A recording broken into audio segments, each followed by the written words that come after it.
Hello student, good morning to you all. कैसे हैं आप सब लोग? तो student, I hope that you all are very well और अपने घर में सब मज़े कर रहे होंगे।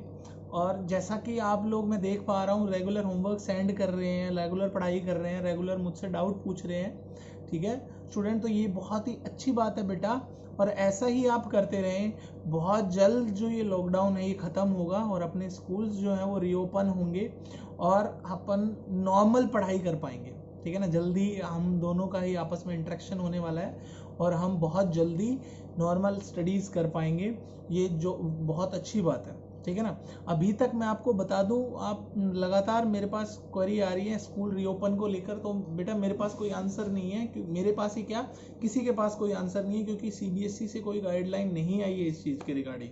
हालांकि उन्होंने ये ज़रूर बोला है कि जैसे ही गवर्नमेंट जो है लॉकडाउन ख़त्म करेगी तो हम लोग कुछ टाइम पीरियड देंगे स्कूल्स को रीओपन होने के लिए। मतलब जब गवर्नमेंट ये, जैसे लेट्स से कि 3 तारीख को अगर लॉकडाउन खत्म होता है तो गवर्नमेंट स्कूल को इसके थोड़े दिन बाद ही रीस्टार्ट करेगी। ये तो नोटिफिकेशन आया हुआ है सीबीएसई का। ठीक है, बट जब भी हो जल्दी हो, ऐसे ही आशा हम लोग कर रहे हैं। और बिल्कुल भी हम लोगों ने आपकी स्टडीज को हैम्पर होने नहीं दिया है। और मेरी कोशिश तो हमेशा यही होती है कि मेरा स्टूडेंट मेरे सब्जेक्ट में कभी भी मतलब बिल्कुल भी पैनिक या परेशानी बिल्कुल भी ना झेले कि कहीं उसे डिफिकल्टी आ रही हो। ठीक है ना। जो स्टूडेंट जिनके लिए ये चीज़ें नई हैं, ठीक है, वो बेटा बिल्कुल भी ना घबराएं। अगर आपको किसी चीज़ में कोई दिक्कत आ रही है तो मुझ तक आओ, मेरे से अपनी बात शेयर करो, प्रॉब्लम शेयर करो, definitely I will resolve the issue. ठीक है। तो लास्ट लेक्चर में हमने स्टूडेंट सीखा था कि प्राइस लाइन क्या होता है, क्या कॉन्सेप्ट है प्राइस लाइन। ठीक है, और उससे लास्ट लेक्चर में हमने सीखा था कि आईसी कर्व क्या है, आईसी कर्व क्या कॉन्सेप्ट है। तो दोनों ही कॉन्सेप्ट हम लोगों ने सीख लिए, आईसी कर्व और प्राइस लाइन दोनों कॉन्सेप्ट सीख रखे हैं। ठीक है, आज हम सीखेंगे कंज्यूमर इक्विलिब्रियम, जो कि बहुत इंपॉर्टेंट टॉपिक है इस चैप्टर का। आपने करना यह है कि जो आपने कंज्यूमर इक्विलिब्रियम सीखा है, जो आपने सीखा है आईसी कर्व, जो आपने सीखा है प्राइस लाइन, इन दोनों कॉन्सेप्ट को मर्ज करना है, हमने मिक्स करना है इस टॉपिक के अंदर। और वो कैसे मिक्स करना है अभी मैं आपको बताऊंगा, अभी मैं आपको सिखाऊंगा। तो ध्यान से ये वीडियो देखना। ठीक है। और मैं आपको बता रहा हूं कि जो भी स्टूडेंट फेस कर रहे हैं, डिफिकल्टी फेस कर रहे हैं डिजिटल लर्निंग प्रोसेस के किसी भी इश्यू के लेके, वो आए मेरे तक, अपनी बात रखे, तो डेफिनेटली आई विल रिजॉल्व। और साथ में चैनल्स को सब्सक्राइब भी करते रहें स्टूडेंट, ताकि आपको डेली नोटिफिकेशन मिलती रहे लेक्चर्स के रिगार्डिंग। ठीक है स्टूडेंट, तो अपनी फेयर नोटबुक में आज की डेट हेडिंग डाल लीजिए। आज हम अपनी कार्रवाई आज की शुरू करते हैं, आगे बढ़ाते हैं। चलो, तो स्टूडेंट आज की डेट डाल लीजिए, 29 अप्रैल 2020। ठीक है। चैप्टर नंबर 3 कर रहे हैं हम लोग माइक्रो इकोनॉमिक्स का, कंज्यूमर्स इक्विलिब्रियम। ठीक है, और मैं आपको हल्का सा याद दिला देता हूँ अब तक हमने क्या करा है। अब तक स्टूडेंट हमने सीखा है आईसी कर्व, आईसी कर्व। ठीक है, आईसी कर्व मैंने आपको बताया था कि बेटा ये डाउनवर्ड स्लोप होता है। क्या होता है डाउनवर्ड स्लोप? आपको मैंने हिंट दे दिया था एमआरएस को, तो कुछ बच्चों के क्वेश्चन मुझे आए थे कि सर ये एमआरएस क्या है, सर इसकी फुल फॉर्म क्या है, इसका मतलब क्या होता है, आपने बताया नहीं, बताओ। तो ये मैंने इसलिए दिया था क्योंकि बच्चे आप जानने को उत्सुक हो, क्रियोसिटी हो आपके अंदर कि ये क्या है। फिर नेक्स्ट लेक्चर में मैंने आपको एक्सप्लेन कर दिया था कि एमआरएस क्या है। तो आपने इसका इफेक्ट देखा होगा कि अगर हमारे अंदर, हमारे माइंड में अगर कोई क्वेश्चन चल रहा हो, कोई डाउट चल रहा हो, ठीक है, और वो डाउट हमारे माइंड में क्रिएट होने के बाद हमें वो डाउट कोई एक्सप्लेन कर दे, कोई उसका रिजोल्यूशन दे दे, तो वो हम कभी भी नहीं भूलते। तो वो तुम्हें नजर आया होगा। तो एमआरएस का मतलब क्या होता है कि ये जो इसका जो आईसी कर्व का डाउनवर्ड स्लोपिंग है वो किसकी वजह से होता है? एमआरएस की वजह से। इसका मतलब होता है कि अगर कोई कंज्यूमर एक गुड को ज़्यादा कंज्यूम करता है तो उसको दूसरे गुड को कम कंज्यूम करना पड़ेगा। ठीक है। वही स्टूडेंट लास्ट लेक्चर में मैंने आपको सिखाया था प्राइस लाइन, प्राइस लाइन सिखाई थी। किसी भी बच्चे ने ये नहीं पूछा कि सर प्राइस लाइन भी तो डाउनवर्ड स्लोपिंग है, ये आपने तो बताया नहीं है डाउनवर्ड स्लोपिंग क्यों है, किसी बच्चे ने नहीं पूछा। ठीक है, तो कोई बात नहीं, अभी आप सीख रहे हो, अपनी गलतियां सीखो, अभी आप नए हो कॉमर्स स्ट्रीम के अंदर। और मैं आपको बता दूं स्टूडेंट, जो आपने कॉमर्स स्ट्रीम ली है, तो जो भी बच्चे अभी तक पूरी तरीके से डिसाइड कर पाए कि मैंने कॉमर्स स्ट्रीम लेनी है, तो मैं उनको बता दूं कि आपने बहुत बढ़िया सिलेक्शन करा है। मैं ये मानता हूं, मैं किसी दूसरी स्ट्रीम को मतलब कम नहीं आ कर रहा हूं, पर मैं इतना बता रहा हूं कि कॉमर्स जो स्ट्रीम है वो बहुत सुपीरियर स्ट्रीम होती है, बहुत ही प्रैक्टिकल स्ट्रीम होती है। अगर आप इसको करियर प्रोस्पेक्टिव से देखें तो कॉमर्स स्ट्रीम का स्टूडेंट, ठीक है, चाहे वो बिलो एवरेज हो या मतलब एक्सेलेंट हो, वो कभी भी भूखा नहीं मरता है, कुछ ना कुछ काम जरूर कर लेता है। पहली चीज तो ये है। दूसरी चीज, अगर आप इसके अंदर एक्सीलेंसी सीख लेते हो तो आपका हाथ पकड़ना बहुत मुश्किल हो जाता है लोगों के लिए। क्लियर है स्टूडेंट? तो कॉमर्स स्ट्रीम बहुत ज़्यादा मतलब आप समझो सुप्रीम है। ठीक है, मैं किसी दूसरी स्ट्रीम्स को मैं नीचा नहीं दिखा रहा हूँ, हर स्ट्रीम का अपना अपना एक लेवल है, अपना अपना एक करियर बेनिफिट्स है बच्चों के लिए हर स्ट्रीम के लेकर। बट अगर क्योंकि आप बच्चों ने डिसाइड कर लिया कॉमर्स स्ट्रीम, तो मैं आपको बता रहा हूँ आपका जो डिसीजन है बिल्कुल भी गलत नहीं है, बहुत सही है। और किसी स्टूडेंट को ऐसा लग रहा है कि मुझे फ्यूचर में इसमें दिक्कत होगी, मेरे को ये कॉन्सेप्ट समझ नहीं आ रहा है, सब्जेक्ट समझ नहीं आ रहा, तो बेटा उस चीज को लेकर बिल्कुल भी पैनिक ना करो, उसके लिए मैं बैठा हुआ हूँ, आपसे हर चीज में हाँ करवाऊंगा, हाँ सर ये आ गया, ठीक है, और उसके बाद हम लोग आगे चलेंगे, ठीक है ना। तो उसकी टेंशन तुम मुझ पर छोड़ दो। और मैं बता दूं कि जो बच्चा 10th में वीक था, जो एवरेज था 10th में, वो बिल्कुल भी ये मत समझो कि मैं एवरेज था तो मेरे 11th में भी ऐसा ही सब्जेक्ट ऑप्ट करूंगा, नहीं, बिल्कुल नहीं। हर इंसान का जो माइंड होता है वो पल पल में चेंज होता रहता है, ठीक है ना। तो ऐसा कोई जरूरी नहीं है कि जो बच्चा 9 10th में वीक था या कम कर पा रहा था वो कैच नहीं करेगा 11th में, ऐसा कुछ भी नहीं है। आप बहुत अच्छा भी कर सकते हैं, जो वीक स्टूडेंट है वो कई बार मैंने देखा है क्लास टॉप भी कर जाते हैं 11th 12th में, तो ठीक है ना। तो बिल्कुल भी स्ट्रीम को लेकर टेंशन में ना रहें। बाकी आपका मैं ओरिएंटेशन एक प्रोग्राम रखूंगा, ठीक है, उसके अंदर काउंसलिंग करेंगे हम लोग, और सब्जेक्ट आप ऑप्ट कर लेना। तो मैं आपको बता रहा था कि एमआरएस किसका स्लोप है, आईसी का स्लोप डिफाइन करता है। ऐसे ही प्राइस लाइन भी डाउनवर्ड है, इसका स्लोप, इस ये क्या कॉम्बिनेशन दिखाता है स्टूडेंट, प्राइजेस का, किसका, प्राइजेस का। तो इसका स्लोप डिसाइड होगा px upon py। px upon py मतलब px का मतलब गुड x है, गुड y है, इसको आप ऐसे भी लिख सकते हो, price of good 1 upon price of good 2, कि दो प्राइस के क्या है यहाँ, कॉम्बिनेशन। तो ये इसका स्लोप है, slope of price line, price of good 1 upon price of good 2। Clear है स्टूडेंट? तो ये स्लोप है। अच्छा, मैं अब आपको बता दूं ये जो आईसी है, आईसी में सिर्फ बात हो रही है यूनिट्स की, यूनिट्स ऑफ गुड कंज्यूम, मतलब पैसों की बात नहीं हो रही है, ठीक है। यहां पर तो सिर्फ बात हो रही है कि जो पसंद हो कंज्यूमर को वो ज्यादा खाएगा, जो कम पसंद हो वो कम खाएगा, दैट्स इट, ठीक है। यहां पर लेकिन बात हो रही है बजट की, प्राइस की, कि जो चीज महंगी है उसे कंज्यूमर कोशिश करेगा कम कंज्यूम करे, जो चीज सस्ती है उसे कंज्यूमर सोचेगा कि ज्यादा कंज्यूम करो, ठीक है ना।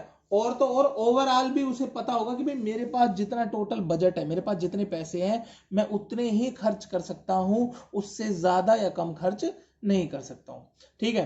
तो अब सोचो, अगर आपको कंज्यूमर को किसी को सेटिस्फेक्शन चाहिए, अब मान लो भाई मेरे को गाड़ी खरीदनी है, तो यार सेटिस्फेक्शन तो मेरे को फरारी लेने के बाद भी नहीं होगी, मैं समझूंगा पोर्च लूं, मैं और भी कोई महंगी गाड़ी आती होगी मुझे नाम याद नहीं है, मैं समझूंगा वो लूं, तो मुझे तब सेटिस्फेक्शन होगी। पर बेटा वो गाड़ियां लेने से पहले मुझे अपनी जेब भी तो टटोलनी होगी, मुझे अपने बैंक बैलेंस की तरफ भी तो देखना होगा कि मेरे पास रुपए कितने हैं, ठीक समझ रहे हो ना आप बात। अब आपको बाइक लेनी है, तो आपको तो सेटिस्फेक्शन तब होगा जब आप निंजा बाइक लो या बीएमडब्ल्यू बाइक लो, ठीक है। लेकिन आपको अपना बैंक बैलेंस भी तो देखना होगा कि भाई बाइक लेनी है, लेकिन मुझे इतने में सेटिस्फाई रहना है जितने मेरा बैंक बैलेंस है या जितने मेरे हाथ में रुपए हैं। तो सेटिस्फेक्शन के लिए जरूरी नहीं है कि जो आपको चीज पसंद हो आप वही लो, ठीक है। दोनों चीजें मैटर करती है, आपका बजट कितना है और उस बजट में कितना अच्छे से अच्छी चीज मिल सकती है। जैसे अगर आपको बाइक लेनी तो आप सोचोगे भाई मेरा बजट जो है वो 70,000 का है, तो 70,000 में जो बेस्ट होती है बाइक वो लेनी है आपको। या जैसे मान लो मेरे को कभी सेल फोन परचेज करना है तो मैं नेट पर सर्च करता हूं बेस्ट फोन अंडर 15,000, अंडर 20,000, यानी कि 20,000 में बेस्ट फोन लूंगा मैं, तो मैं सेटिस्फाई हो जाऊंगा। समझ रहे हो ना आप? तो बेटा कंज्यूमर इक्विलिब्रियम का मतलब होता है कि कंज्यूमर गुड्स अपने बजट के अंदर रहकर ऐसे कंज्यूम करे कि उसे पूरा सेटिस्फेक्शन मिले, फुल सेटिस्फेक्शन मिले, उसका बजट भी पूरा कंज्यूम हो और उसकी जरूरत भी पूरी हो जाए, और तो उसे फुल सेटिस्फेक्शन मिलेगा।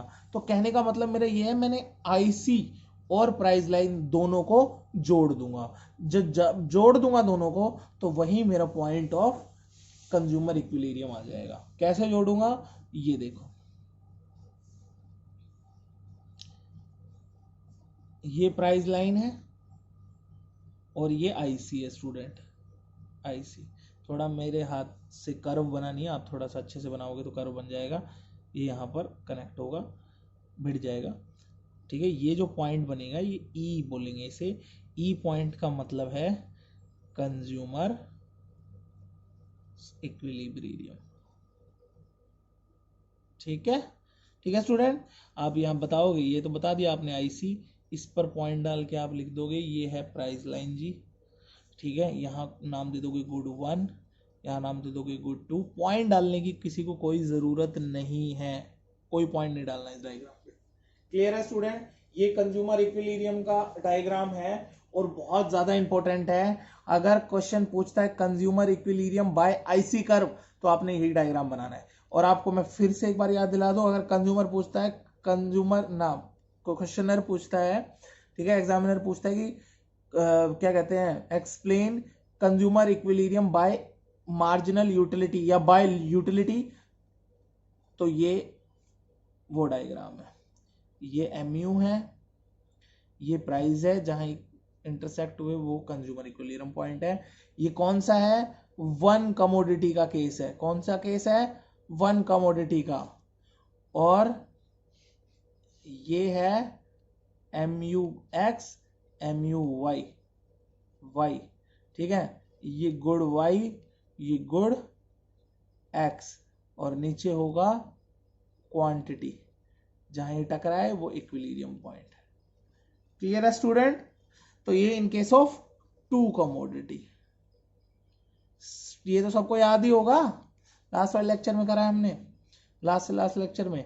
और ये स्टूडेंट डायग्राम है कंज्यूमर इक्विलिब्रियम का, जो आपने एग्जाम में करना है। अच्छा, मैं हमेशा बता रहा हूं, अगर ये कंज्यूमर इक्विलिब्रियम का आपने डायग्राम बनाना है तो साथ में हमें कुछ अजम्पशंस भी होती हैं, जो अजम्पशंस हमने लिखनी होती है। तो इस केस में क्या अजम्पशन होंगी, इस केस में अजम्पशंस होंगी, सबसे पहले तो वही होगी रैशनल कंज्यूमर, रैशनल कंज्यूमर कि कंज्यूमर, रैशनल कंज्यूमर मतलब ऐसा कंज्यूमर जो गुड्स क्या होता है, गुड्स ऐसा ले जिसमें उसको फुल सेटिस्फेक्शन मिले। हमेशा ये ट्राई करता रहता है कि ऐसा गुड्स कंज्यूम करे जाए, ऐसी चीजें कंज्यूम करी जाए, यूज करी जाए जिसमें उसको फुल सेटिस्फेक्शन मिले। पहली अजम्पशन। दूसरा अजम्पशन है student, IC should convex to the origin, कि आईसी जो है वो ओरिजिन के कॉन्वेक्स होना चाहिए, जो कि प्रॉपर्टी भी है, ठीक है, कॉन्वेक्स टू द ओरिजिन, ठीक है। तीसरी चीज क्या है कि slope of IC equal to slope of price line, दोनों के स्लोप बराबर होने चाहिए जिस पॉइंट पर जहां वो इक्विलिब्रियम पॉइंट बने। स्लोप ऑफ आईसी का मतलब है एमआरएस, और स्लोप ऑफ प्राइस लाइन का मतलब मैंने अभी बताया है P X upon P Y. जहां ये दोनों चीज इक्वल होंगी तो ये तीन कंडीशन है जो कि होनी चाहिए आपको कंज्यूमर इक्विलिब्रियम दिखाते समय। जब भी आप ये कॉन्सेप्ट एक्सप्लेन करोगे अपनी आंसर शीट में, तो आपको तीन, जैसे मान लो एक्सप्लेन करना आ गया कि भाई एक्सप्लेन कंज्यूमर इक्विलिब्रियम, तो आपको आंसर कैसे अटेम्प्ट करना है। बेटा मैं आपको बता दूं कि किसी भी स्ट्रीम के अंदर, किसी भी सब्जेक्ट के अंदर, अगर आपको उस सब्जेक्ट के बारे में नॉलेज है, पता है कि ये चीज क्या है, कैसे है, तो नॉलेज होने से बहुत ज्यादा जरूरी है कि आप उस नॉलेज को प्रेजेंट कैसे कर रहे हो, ठीक है ना, प्रेजेंटेशन कैसे दे रहे हो, लिख कैसे रहे हो। आप सोचो, अगर मैं आपसे कोई सवाल पूछूं, ओरली कोई सवाल पूछूं कि बेटा बताओ इसका जवाब क्या होगा, तो एक दो बच्चे हैं, दोनों को आंसर पता है, ठीक है, तो एक बच्चा तो बहुत आराम से बहुत प्यार से मुझे बोलेगा सर इसका आंसर ये है, ऐसे है, ठीक है कि नहीं। दूसरा बच्चा अगर सोचो बदतमीजी से बोले ऐसे होगा ये आंसर इसका, सुन लिया, तो मतलब मैं आपको बता रहा हूं, तो सोचो दोनों ने सही आंसर दिया है, दोनों ने बिल्कुल सही आंसर दिया है, एग्जैक्ट सही आंसर दिया है, बट दूसरे वाले का जवाब सुनने के बाद मुझे बिल्कुल भी अच्छा नहीं लगेगा, और मैं भले ही उसने अच्छा आंसर दिया हो, सही आंसर दिया हो, लेकिन मैं उसकी बात को इग्नोर कर दूंगा। वही होता है बेटा एग्जामिनेशन में, कि बच्चों को पता होता है, ठीक है, आंसर पता होता है, लेकिन वो लिख नहीं पाते हैं, उसको एक्सप्रेस ढंग से नहीं कर पाते हैं, ठीक है, जो कि मैं आपको बता दूं बहुत ज्यादा इंपॉर्टेंट है। अब आप हायर क्लासेस में जाने वाले हो, तो expression is the most important की टू सक्सेस, ठीक है, तो एक्सप्रेस करना आप लोगों को आना चाहिए अच्छे से। तो सबसे पहले तो जब भी आपसे कंज्यूमर इक्विलिब्रियम पूछा जाएगा, तो सबसे पहले तो आप बनाओगे डायग्राम ये वाला, क्लियर है। दूसरे नंबर पे लिखोगे इसकी अजम्पशंस, क्लियर है, ठीक है। तीसरे नंबर पर आप थ्योरी लिखोगे, एक्सप्लेन कर दोगे। थ्योरी में क्या लिखोगे आप, थ्योरी में लिखोगे कि ये जो लाइन है इसको कोई नाम दे दोगे आप, A B is the price line, ठीक है, I C curve, E is the point where I C curve intersect with A B, ठीक है, और पॉइंट कंज्यूमर इक्विलिब्रियम का पॉइंट है, ठीक है। ऐसे कोई थ्योरी में लिख के आपको समझाना होगा। आपको मैं प्रॉपर नोट्स दूंगा जिसके अंदर आप देखना सीखना कि लिखना कैसे है एग्जाम में, क्लियर स्टूडेंट। तो मैं आपको बता दूं कि आज आपका चैप्टर नंबर 3 कंप्लीट हो गया है, आपने सब कुछ सीख लिया है। एक छोटा सा क्वेश्चन है जो मैं आप लोगों को करवाना चाहता हूं। अगर क्वेश्चन आया, क्या क्वेश्चन आया कि how will a consumer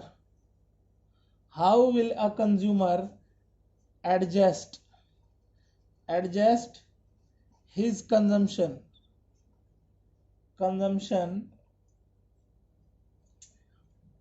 of good X and Y in a situation।